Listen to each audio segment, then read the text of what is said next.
My name is Philip Olson.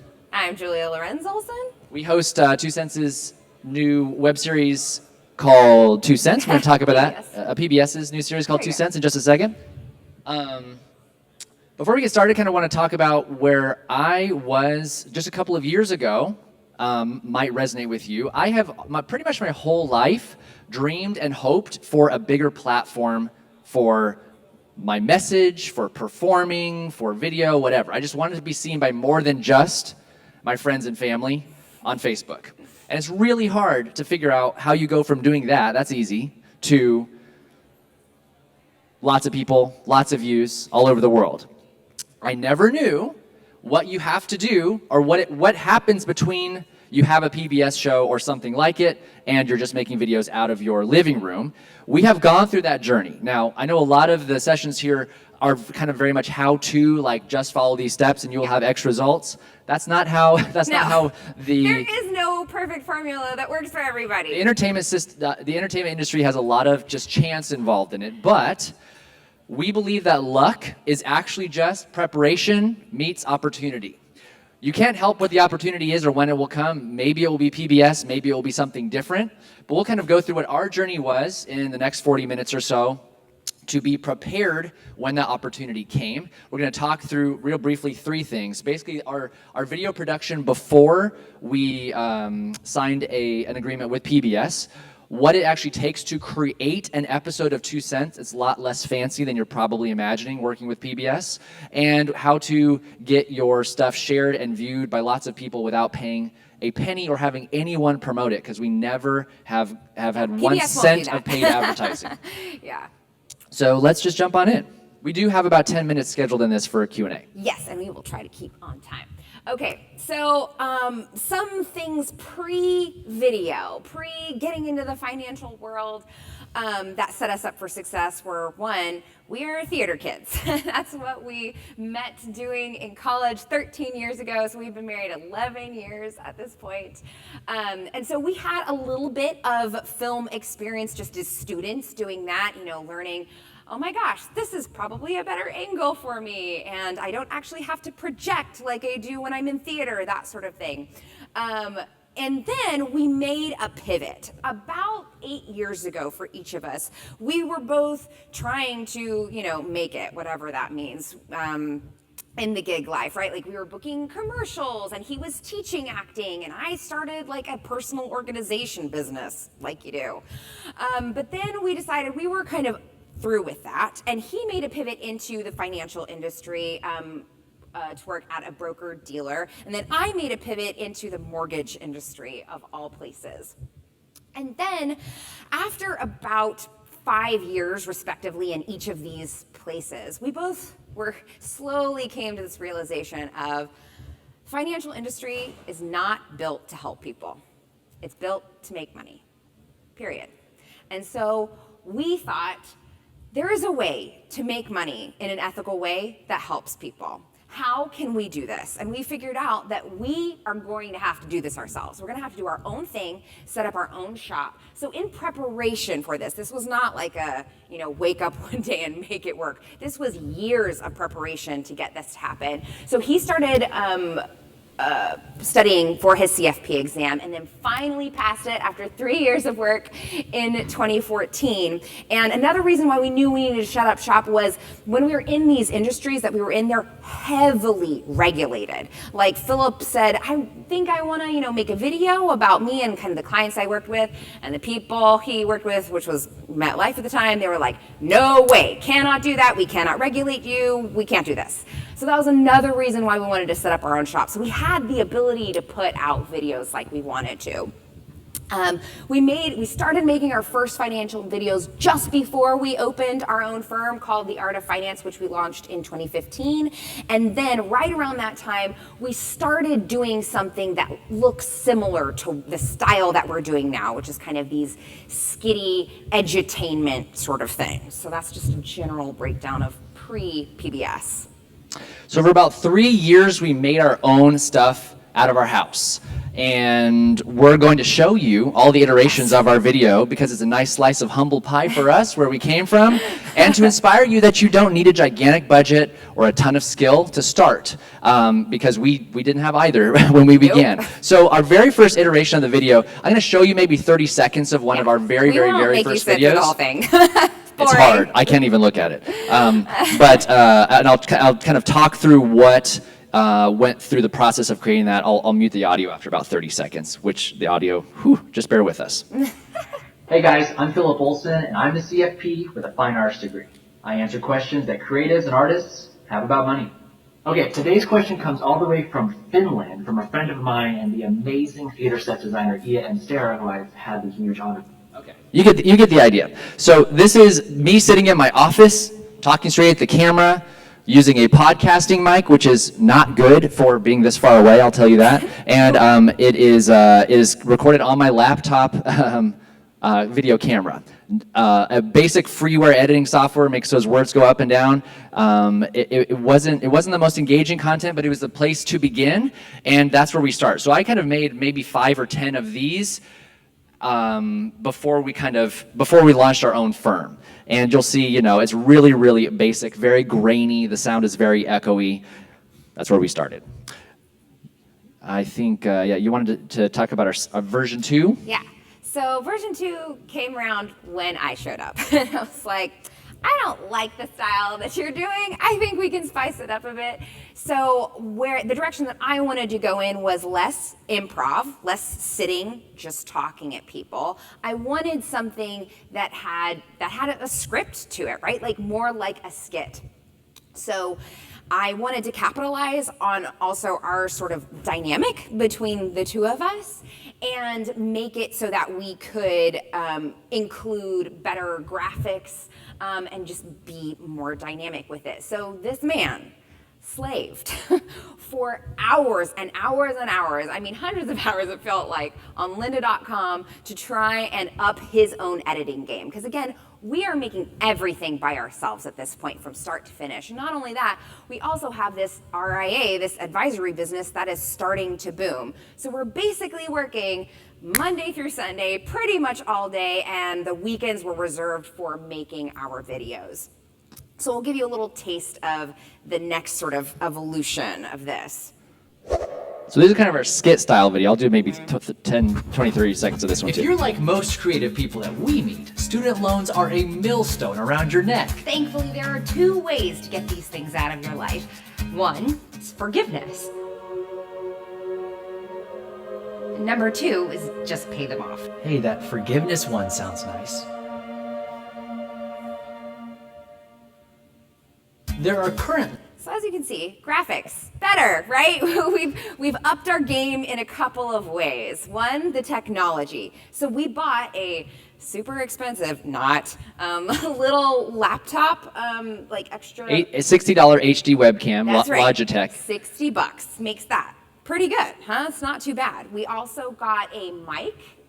Got a shotgun boom mic for the whole mic. The whole audio setup was like $150. If you're curious on what we did, is all Amazon. I'll tell you. Yes, and then we got a massive green screen backdrop, kind of similar to what you see here. It's a 12-foot long green roll of paper. Yes, and literally our house is so small that we had to move the bed up against the wall so that we could every shoot. Thing. Yes. Yes.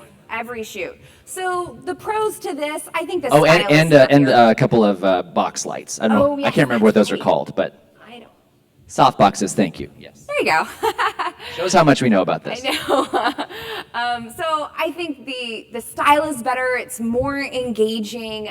Visually looks better, and we're not just sort of sitting there blathering, if you will. We have a topic and we stick to it. A quick note of encouragement. You see, this video has 500 views. Yes. No one saw this. Not so good in the YouTube land. No. However, people did see this. Not only was this the type of video we were making when we started the conversation that led to YouTube, up to PBS, PT from FinCon was watching these. We didn't even know about FinCon or PT. And he approached us and was like, hey, let's talk about those videos. You never know who's watching, even with a tidy audience. Yeah. So at this point, most of the people who saw this were actually on Facebook. We just sort of threw it on YouTube because that's what you're supposed to do. But really, our audience that we wanted to build and felt more comfortable with was on Facebook at the time. So we finally move into our third iteration. Yes, year 2 is a green screen. Yes, year 2 is green screen.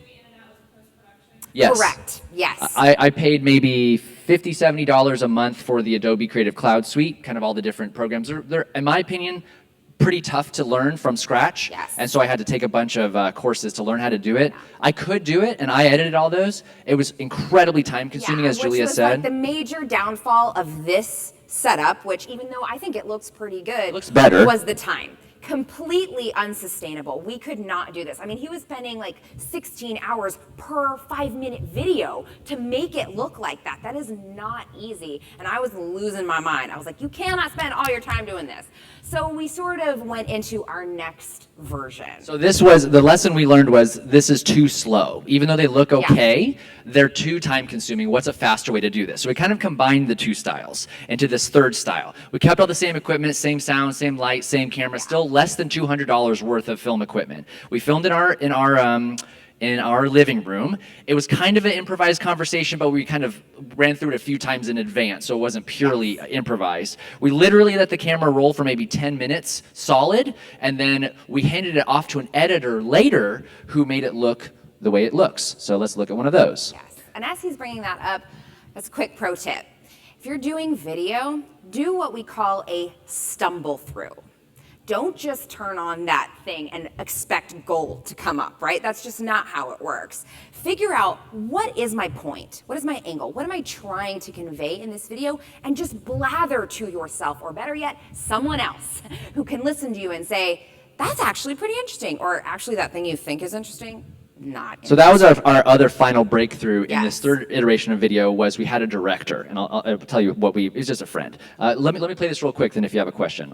Julia and me are big time foodies. We love to cook. We love to eat out. We could easily get into a lot of financial trouble Oh, yes. with our food, and we have before. We have. But we wanted to share a couple ideas with you. If you have trouble sticking to a budget when it comes to food, eating well, sustainable, if organic is important to you, how is that possible? We figured out a couple ways. So what are some of your favorite ways that we can eat awesome without breaking the bank? I would say first, start with cash. Whatever. So all this editing, this post-production, the like punchy zoom-ins on Julia's face and that kind of stuff. Was anyone here for the session before? A few people were.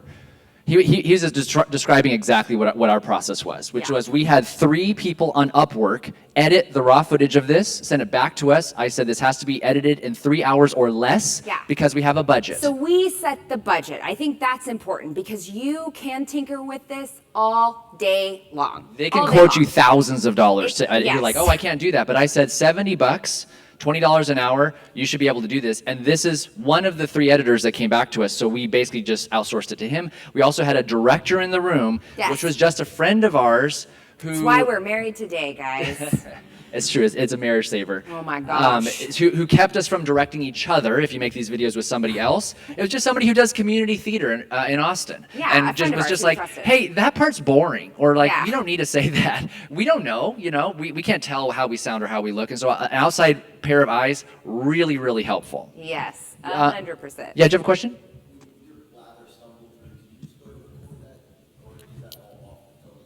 We used to, and we don't anymore. No. So it's just like, let's just like run through this and get the kinks out, get all the ums out. It usually takes 10, 15 minutes, and we actually have a rule. We do it actually when we present as well, like this exact same thing, is no critiques allowed. We go through it, and it can't be like, hey, you're too slow, and that point doesn't matter. No, we don't do that at all. It's the grace to just kind of be bad, so the next one will be better. What time? Oh, look at that, 149 views. This wow. These were coming out in 2016, 2017. Yes. That's simply because it's been on 4 years. It's That older. was many years That ago. helps. Age really helps in this space. Also, we'll tell you in a second, we didn't focus on YouTube at all. We focused on Facebook. It's just Yeah. easier to So show we them to you on weren't, like, Facebook. doing anything. This was literally just like a parking lot. This We was were like we a guess we should total put them afterthought. on Like, I here. guess let's just put them on YouTube. But Facebook is where we got the most views, the most engagement, which probably Yeah. leads us to our next point. Yes, it does. Yes. So this is the. Is this me? Oh, I think so. Yeah. go Okay, for it. great. Okay, so from 14 to 16 was where we were making the first 2 iterations of the videos. Yes. Very start and stop. We would make a couple of months worth, and then we would go cold for 6 months. If you've ever made videos, Yeah. you've You probably get experienced distracted, this. and we're Yeah, like, life "Ugh." happens, and it's exhausting, and it's really exciting at first. Then people stop watching your videos, and you're like, "What happened? What did I do wrong?" And so you kind of forget. But we finally in 2017, with the help of that editor from Upwork, Yeah, that was a game started changer. putting them out regularly in 2017. That was the 3rd iteration of us kind of chatting in our living room, and we were able to get those out every 2 weeks. We obviously have hardly any views on YouTube, was never a focus. Monetizing this was not the point of the original videos. It was to create brand awareness, make people get warm and fuzzies watching us talk Yeah. about finance and maybe hire us at our firm. So monetizing or affiliate marketing wasn't on our radar whatsoever. We Facebook actually page. can't do that. Yeah, we're a technically. fee-only firm, We're so we fee-only. could. That wasn't even an option for us. So we had most of our views on Facebook, still very low numbers, 500 to 1,000 views. Although we felt very good when we would hit it with Yeah, a we were like, 4-figure view "Woo!" number. Party. And it was on our Art of Finance, which is the name of our financial firm. The Art of Finance business Facebook page has about 1,000 followers or so. Not huge. If you have a Facebook business page or something for your channel, no one will see it if you don't pay it. Unfortunately, that's how Facebook works. You'll put it and like literally 4 people will see it. So we had to pay to boost these videos because we just wanted at least our following to see them. We put like $25 behind each episode, so $50 a month. So between the editor and the boost, we were probably putting down maybe $200 per month to make these videos and have them actually seen. We didn't have a lot of followers, but we got a lot of practice engaging with our followers. We replied, we commented on everything, every YouTube comment, every single Facebook comment. We got really, really active at being engaged, and that was good practice for what happened next. Yes. So now we get to the PBS part.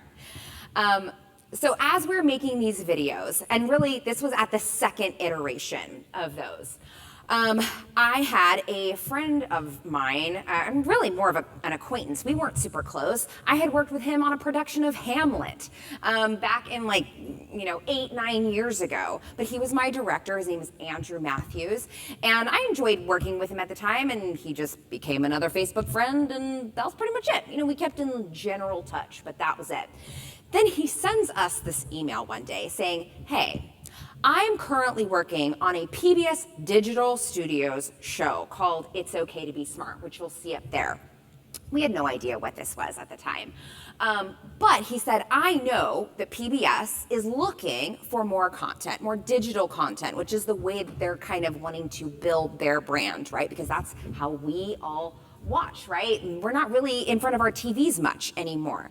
So they reached out to us and said, "We know that they're actually looking for specifically content on personal finance. What do you think if we came up with an idea of a show and pitched them?" And we're like, "Yes, where do we sign? That sounds awesome." So we met them for coffee and we came up with this idea of this pretend show, which at the time we called Penny Lane, right? I wonder what the problem with that idea was, but it was the best we could come up with at the time. And to be really clear, they were not like PBS staff. No, they were weren't. just contracted editor and camera person for a show that filmed in Austin. Yes.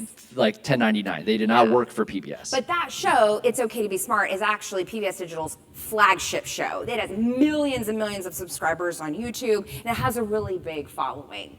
So we said, yes, let's do this. We came up with the idea of a couple of options for a pilot.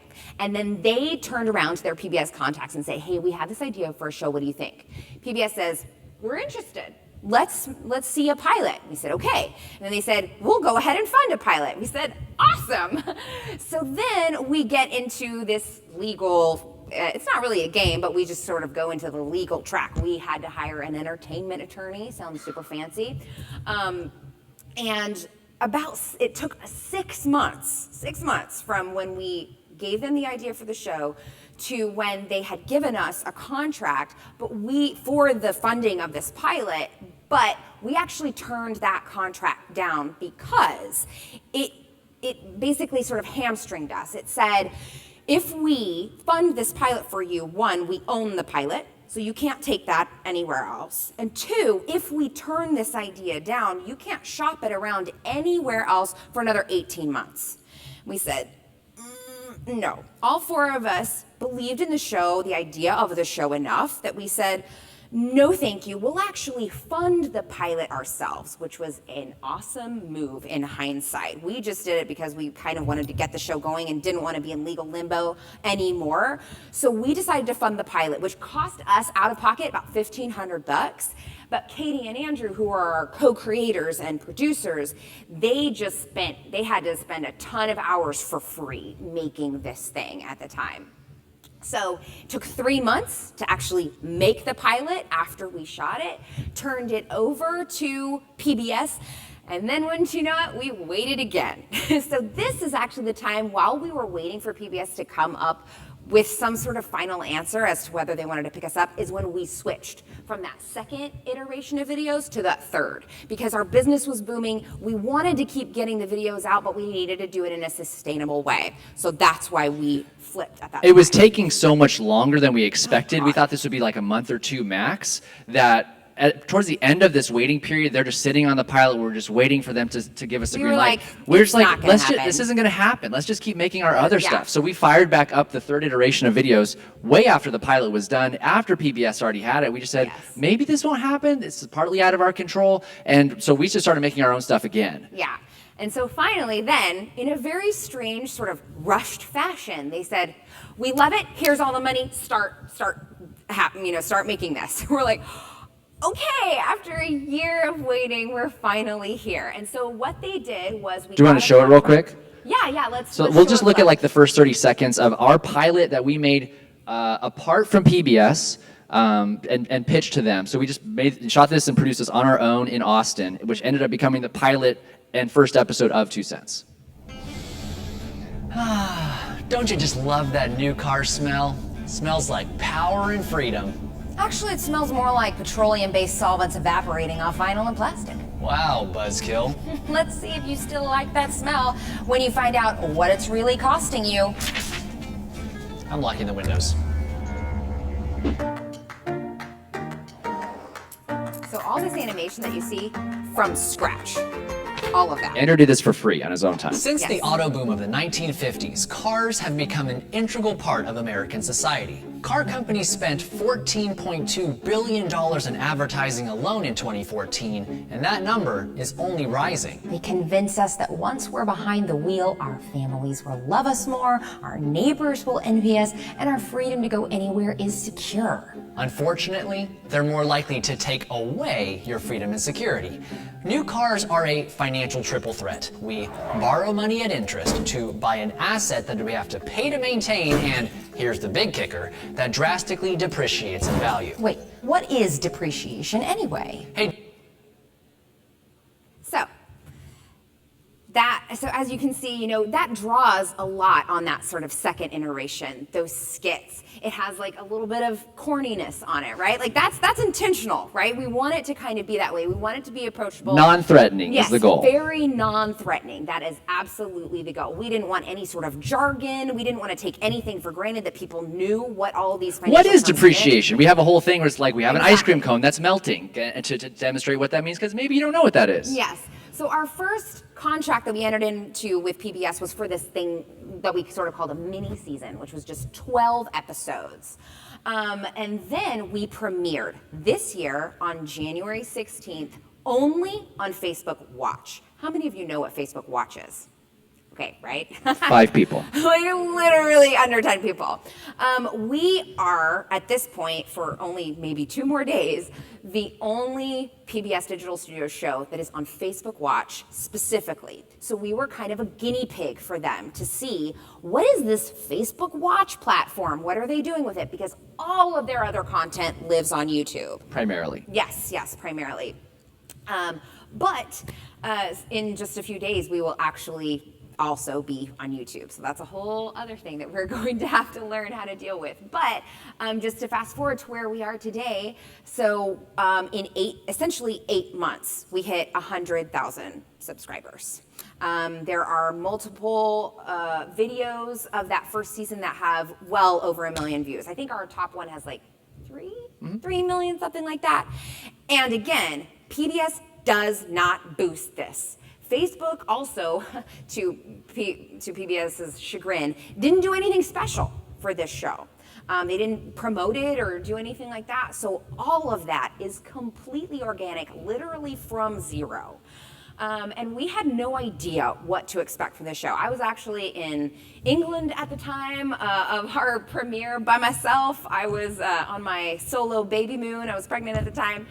And I was like, I need to travel. So I went traveling, and but I was really excited to see what would happen. So we set a goal for ourselves. We were like, we don't know what to expect from this thing. So we based it off of other PBS Digital Studio shows on Facebook, how they did. Yeah, exactly. So those shows their presence on Facebook. Other people in the same space, like Rachel Cruz's Facebook Watch channel, things like that. She has one. Mm-hmm. Yeah, so we looked and we thought, you know what? If we hit like 50,000 views within like the first month, that would be amazing. And then that day, we hit like 90,000 views in one day. In the first day that was out, we were like, whoa, what is happening? We did not anticipate this. And then it hit 1 million within the first couple of weeks. And so we were just like totally blown away.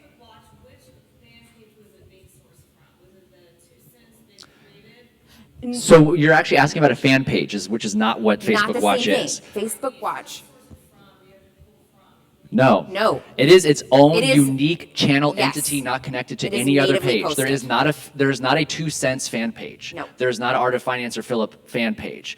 There is 2 cents, the channel, and that's it. That's it. It doesn't pull from anything. We upload directly to Facebook Watch. It's like Facebook's mini YouTube on Facebook. Yeah, it's very strange how it works. Mm-hmm. We're good on time, actually. So yeah. We're gonna get to that. Yes. We'll get to that. Yeah, that's coming up. Yeah, so basically after PBS was also blown away. They did not anticipate this sort of growth for us. They were like, if you get 75,000 in the first year, that would be amazing. 50,000 is actually. Oh yeah, 50,000. They like scoffed at our numbers. And so they're blown away, and then they renewed their contract for another season, which we're about to finish shooting now. So we have like 2 more. Yes, 2 more to shoot.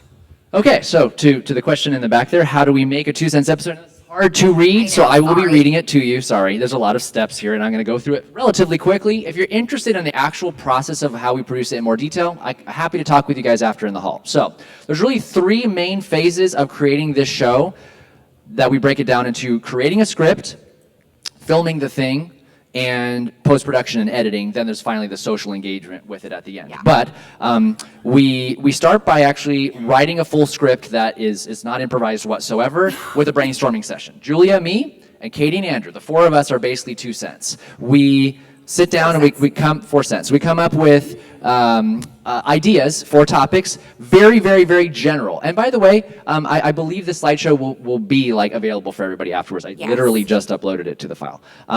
So we take audience and viewer suggestions for topics. Hey, make one about Bitcoin. We had so many people say that we're like, okay, let's do it. We take it from articles we've read or podcasts we've listened to, and just Julie and I work with clients, so inspiration from actually real life sessions we've had with people, real pain points. Then Julie and I write them. So we'll maybe do a batch of 4 at a time, let's say. She'll write 2, I'll write 2.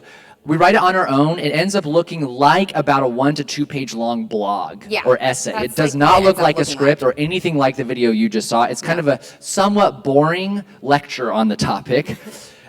We spend most of that time actually researching. So that's a very, very big difference between self-production YouTube and working with a bigger entity, especially an educational entity like PBS. You can't just spout stuff off. So if you were watching closely, you probably saw in our 3rd video that I think it was Julia said, when you spend on cash, you spend 40% less than when you spend on credit How card. many of you have Has heard- anyone have- heard this has fact anybody before? heard that fact before? So that is an urban legend. That is Yes. not true. I ended up digging really deep. There is no scientific study at all that says that. That says that Many 40%. thought leaders say this, and they just reference each other, but nobody actually ever conducted a study. There's something very, very, very vaguely suggesting that from like a McDonald's random survey one time. Yeah, but it was not a scientific study. That's not whatsoever. good enough for PBS. It has to be, we actually read the scientific findings from a study, and bizarrely, the number is actually 100% more when you put it on credit card. I had no idea. Yeah. You look at, there's only one study, and it was done by MIT. I had to find that thing, read it all, and see what does the science actually say, and like what are the specifics, instead of just 40%, everyone knows that. Right. No, what's the study? So we're kind of become like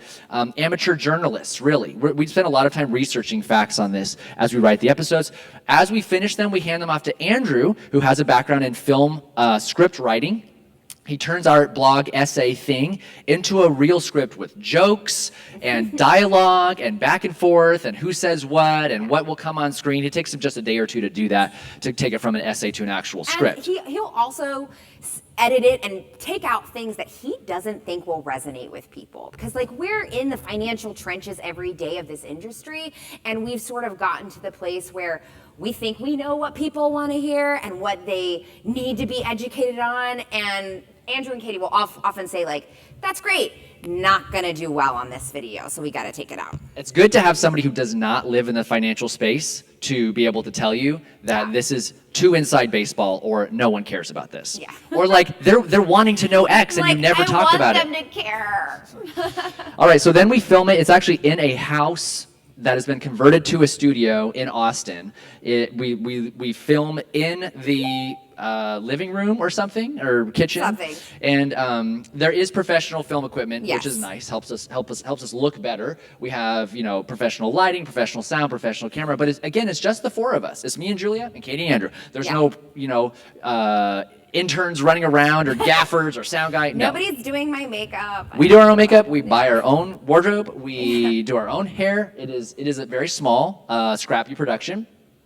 Katie runs the camera. Andrew runs the teleprompter. We do have a teleprompter, Yes. which is very helpful. Teleprompter's amazing. Very cheap and easy to get, by the way, if you want one. All you need is an iPad and a little reflector thingy. And Katie kind of like is kind of our production manager, booking when we do this and how long the shoots are. We usually shoot 3 or 4 episodes in a day, usually a Saturday. Mm-hmm.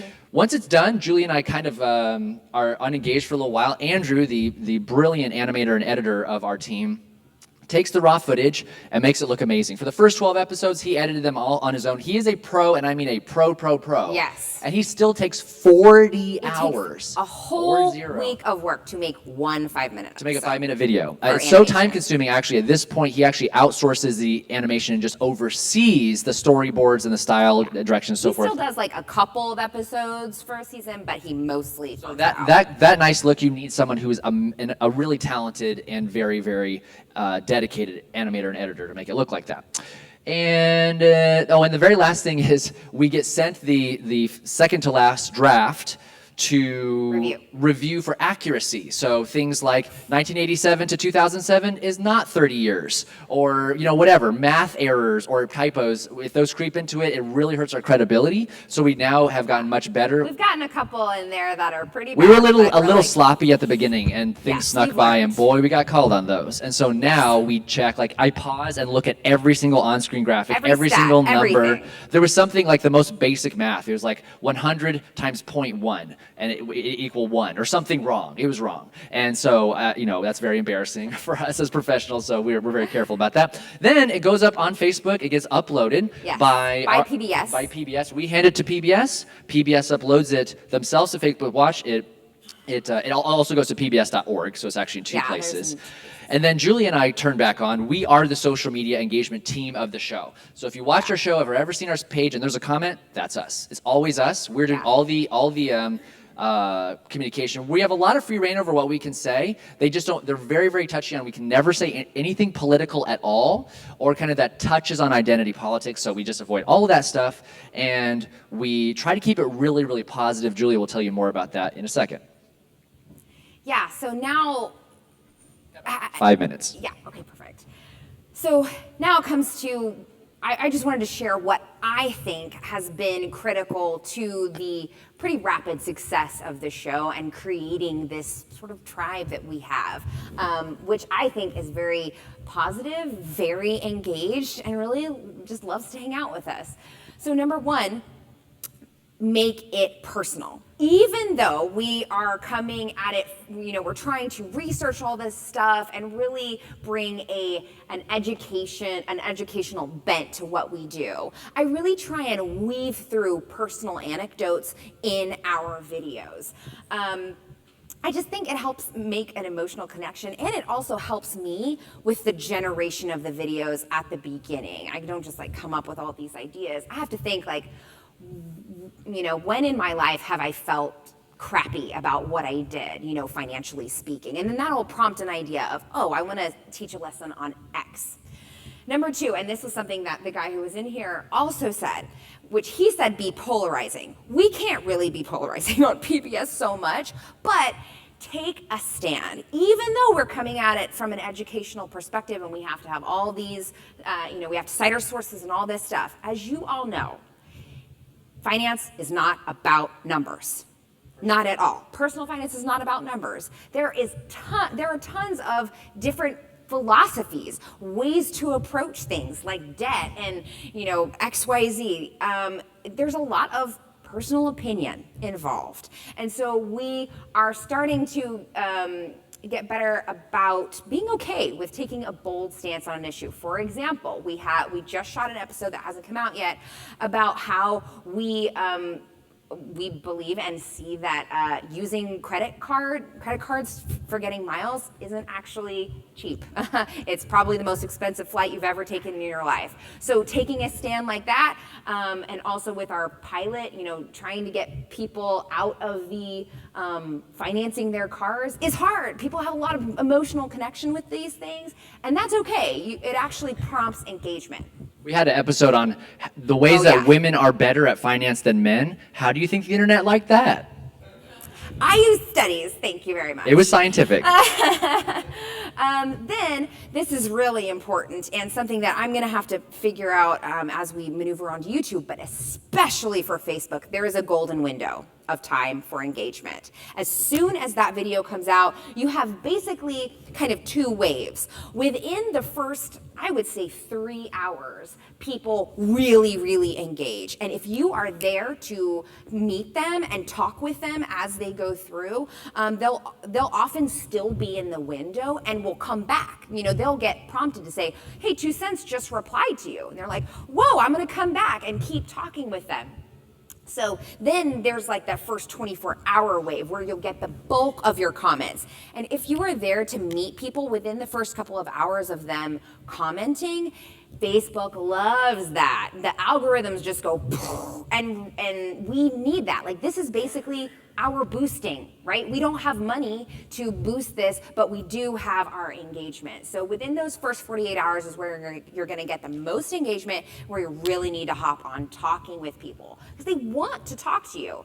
But we have made a sort of rule for ourselves. We try to keep it positive, even if they're haters, and be like, thank you so much for replying. They are taking time out of their day to engage with you. So remain positive. Add personal anecdotes. They'll add when I was in, college, I did XYZ. And I'm like, oh, that's funny. When I was in college, blah, blah, blah. So we trade anecdotes. That's, I think, been really effective. And keep it short. We do also sign each post. Yeah, so they know who is interacting with them. -- Julia, whatever. Yes. And then ask them questions. So this is something that you can do on Facebook, which 4 and 5 are kind of melded together. Believe it or not, people love to share their opinion with you. And I really genuinely want to give them a platform to do that. So I will think of a story, I'll be prompted by something, and I'll write a quick post, attach a picture to it and ask them to engage with me. I am really interested in what they want to know. And I think people know whether you're fishing for engagement or are actually curious. And so I really try to come at it from a place of, I am actually curious what you think about this, and ask that from an authentic place. And then this is the last piece where we're sort of why we're here is to team up. We're learning how to collaborate with people. Collaborating on Facebook is kind of hard because there isn't a good way for videos to link to each other from other channels. So we're excited and kind of nervous, to come onto YouTube and learn how to collaborate there, which we're excited about. But you can also, we've been on a ton of podcasts, things like that, just to try and get the word out about our show. So I think that's it. That's all we had prepared. Yeah, we have like 10 minutes for questions if y'all have them. Mm-hmm. Yes.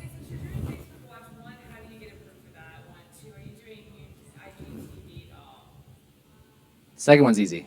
Second one's no. No. So I am going to step my foot out into the Instagram world. I have a very, I personally interact with Instagram, but I'm wondering if I need to do a actual PBS 2 cents Instagram, or because all that will have to be approved and they'll have to look over it, or if I want to take it from a personal brand perspective.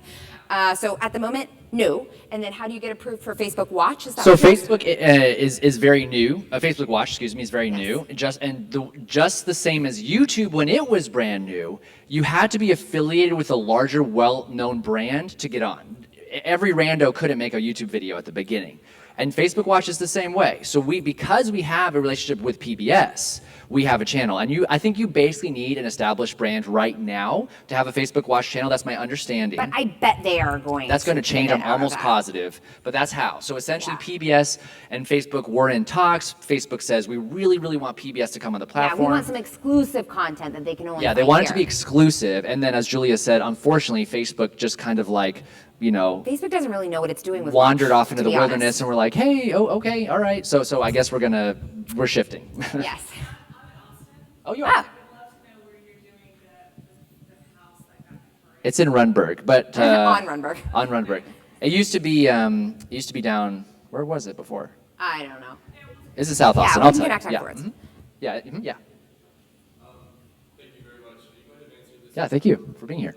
Number one, but if budget, I've kind of asked a lot of YouTubers at this convention this. If budget wasn't a concern at all, would you still do a personal video series, or would you do something with like motion graphics or more animation? Oh. Well, I think the direction our YouTube stuff has taken clearly shows that we aesthetically like a bigger budget because we come from a big, we want to be in a production. We're theater people, right? On the stage. So the in your face, PewDiePie style, vlogger stuff, that's not really what we're excited about, but that is personal. I think honestly, the best thing is a blend of the two, because you can do things with animation that we cannot physically do, right? We can explain concepts and do that kind of stuff, and I think it's more visually engaging. However, you have to have a human face. That's what people click on, and that's what they want to see, because there's an animator cannot recreate what I can do with my face and what I'm trying to explain to people. So I think the best is a blend of the two. Yeah, I would agree. If there was no host in this show, I do not think it would perform as well, regardless of whether it's us. Yeah, if it was just purely you need animated, somebody. that The would be fact that weird. we are a somewhat young, engaging couple is very, very, very much a part of the brand. It's not just infographics on YouTube, of which there is lots that is successful. Sure. But when we first launched, for probably the first month or two, we did Facebook live videos of answering people's comments and questions. Scary. That was horrifying, but it helped. I think it helped get the word out. I don't know if I even answered your question. Ish. Okay. Okay. How can you tell if video should be part of your overall Oh, brand strategy? I like I it. have an answer for that. Yes. You? Go ahead. The question was, how can you tell if video should be part of your overall brand strategy? My answer is, if you love doing it. Yes. That's the best answer. If it's a slog, you will not keep Do it up. It not. is so Don't. much work. It is so much work. I do not like to write very much. And so if blogging was what I had to do, I would probably grin and bear it, but I'm so glad I don't have to. Yeah, And so I when actually do all the writing. So we have a newsletter for our For our business. other company, yes. Yeah, that has a pretty good, following, and I do all of that because I enjoy it. He hates it. Fantastic. You will Yeah. shine where you love to be. And so, obviously you have a background in writing and that's something you're passionate about, but that doesn't mean that's all you are, right? And so I would say you can be more than one thing, but it has to excite you. You have to watch the YouTubers and say, if only, I would love to be that. Yeah. I think that's your sign. And then the skill and the talent, I think, will come. You don't have to already have that. You really, really do not. No.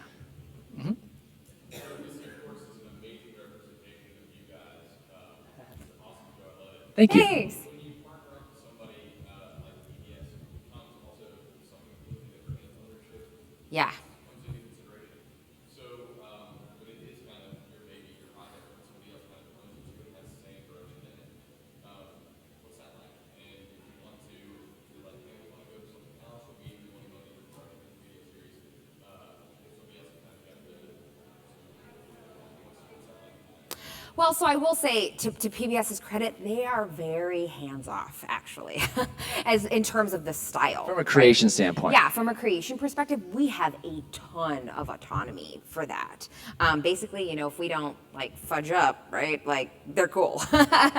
So, yeah, they've been really awesome about I have a thought. Kind of, you're talking about this brand is very affiliated with our personal brand, and Yeah. they kind of own it now. As Julia said in kind of our origin story of the pilot, it was a critical moment for us to decide who owns this Yes. property. And fortunately, we own 2 cents. This is something that Julia and I and the other couple, Katie and Andrew, own. So if PBS tomorrow says, you're out, we still own it. We could take it somewhere else. Yeah. We literally sell the episodes to them. Yeah, there is something in our contract where we couldn't take it, out for, something very similar to this, out for at least, I don't know, maybe 6 months or yeah. something like that. So there's a cooling off Non-compete period. kind of, yeah. But that was a really important, decision that we ended up Yeah, making. because this brand is so closely affiliated with our personalities Yeah, and you who we couldn't are. you just can't sub somebody else in, That's kind of the beauty of creating it yourself and pitching it and having them pick it up, as opposed to they come to you and they say, we own all the rights, but Yeah. we're giving you this option. That's way worse, in my opinion. You want to keep as much control as you possibly can. Yes. And we coughed up some dollars to do it and waited longer to do it. So obviously this is a ton of work to do this. What is it that makes it worthwhile for you guys doing it? Oh, man. Well, we do get paid for this, just to be Yes, clear. They we do pay do. us as talent, and pretty well. So it's a Yes. second job. Yeah, we get paid, so I'll just be open. We get paid $1,800 an episode.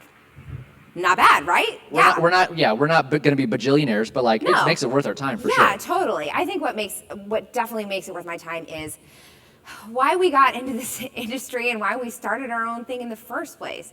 We genuinely want to help people. Honestly, I'll just be boldly honest, I don't care about sales funnels. I don't care about numbers, really. I care about effectiveness. Is this actually helping people? And maybe a couple months after that, our pilot aired, some people came to me that I knew very tangentially. They weren't super close friends of ours, but they'd seen the show and they said, you know what?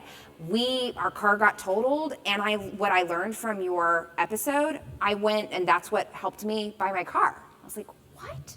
That's amazing.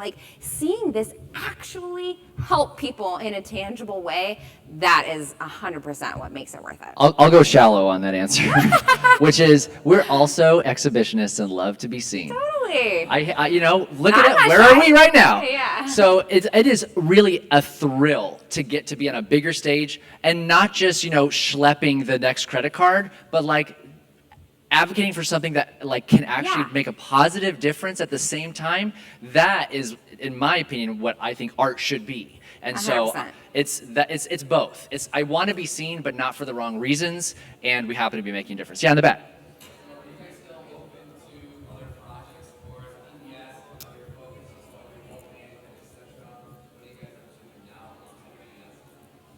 We're open to it, but we just had a kid, so I that's just our had a project. baby. Yeah, that's our other project. But I mean, I will say, so this is very much its own sort of contained project, its own thing. Our business, gets, probably 2/3 of our time. This gets 1/3 of our time. So we're very much involved in the, just the day-to-day, serving our clients, being there for them. That's really important. I will say though, as far as open to other projects, oh yeah. If somebody with a budget approached us and said, we want you guys to be the next Chip and Joanna of money, we'd be like, yes. Okay, great. That's the We dream. don't have a ton of time at the moment. Okay, Yeah. so I think we're like hitting time. If you guys want to chat, we'd love to meet you in the hall and answer any questions we can possibly help. Thank you so much for being here, guys. Thank you. Thanks.